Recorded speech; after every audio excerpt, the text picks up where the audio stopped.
I call upon our first speaker evaluator, who will be Susan Antoff, to read the speech objectives for the first speaker. Thank you, Mr. Toastmaster, fellow Toastmasters and most welcome guests, and especially you, Mustafa. I'm going to go from memory. I've seen speech number 2 several times, but the overall title is Organize Your Speech. The objectives are to select a structure that will support the overall message of the speech. There should be a strong opening, body, and conclusion. There should be material supporting the overall theme of his speech. And the time for this particular speech is 5 to 7 minutes. Mr. Toastmaster. Thank you, Susan.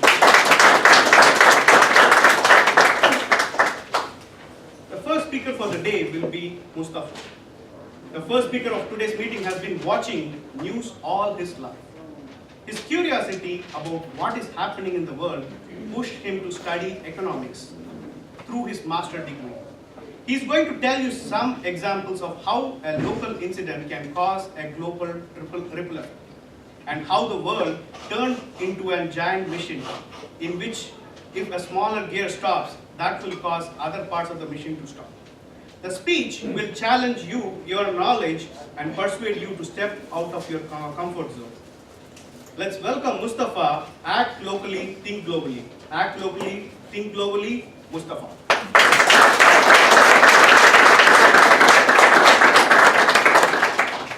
Mr. Toastmaster, fellow Toastmasters, and most welcome guests. We all hear the news every day, and we realize that we are living in an incredibly fast-moving world. We hear that, for example, the loonie exchange rate is going down. Nobody knows why. The exchange market in China may collapse next Monday. And there's been an oil crisis for the last 2 years. Nobody knows why and how it started. So, the world is going very tangled. And we feel that there are connections between different dots, but it's very difficult to figure out the big picture. So from my experience, I'm going to give you 3 examples, and with all due respect, I'm going to challenge you. For each example, I'm going to ask you a question. It's going to be difficult to figure out what's this cause and effect relationship for each of these 3 examples. So for example, number 1, let me give you a context. I used to work in a bottled water company in Dubai, mainly in sales, but sometimes I used to do the purchases because it's a medium-sized company. And the raw material of the bottled water is a plastic tube like this size, which we make a bottle of water from. And this tube is plastic, and plastic is made of polymer, which in turn made of oil. So I know from my experience, and it also makes sense, that whenever oil prices goes up, the preforms or this plastic tube price goes up, and the vice versa. So one day I was making a new order for the plastic tubes, and I was, because the oil price at that time, it was 2010, it was going down. So I was expecting that the preform price would go down. So surprisingly, the preform quotation came with the price were up. So let me challenge you for the question number 1.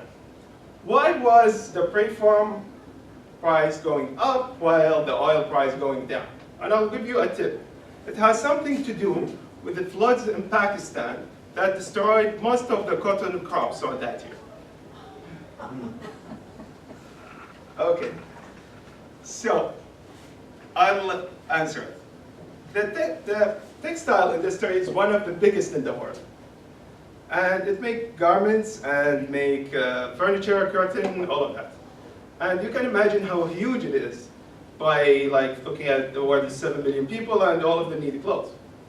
So what textile made of? It's made of maybe wool, silk, cotton, and also polymers.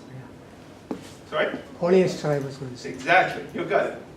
So, because the cotton crops was destroyed that year, So what textile manufacturers started to do, they started to increase the polymers percentages in different kinds of textiles. And that made a shortage for the polymers, which is made of plastic, and specifically the same kind of plastic that makes the plastic tube which we use. So that's the cause and effect relationship. It's tricky, isn't it? Yeah. So I was going to say that. okay, there's another one. There's another one. And I think you will get it this time. It's like easier. So in the same year, 2011, there was 3 different incidents in 3 different countries, in 3 different continents of the world. In Japan, Nissan closed 2 of its car factories. In South Africa, the flower farmers, they destroyed 400 tons of flowers of their own crops.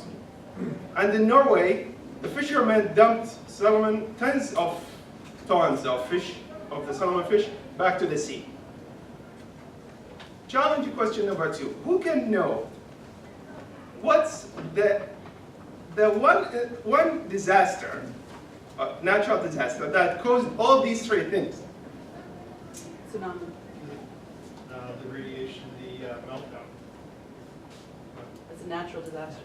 Okay, did anybody got stuck in an airport in Europe in 2000?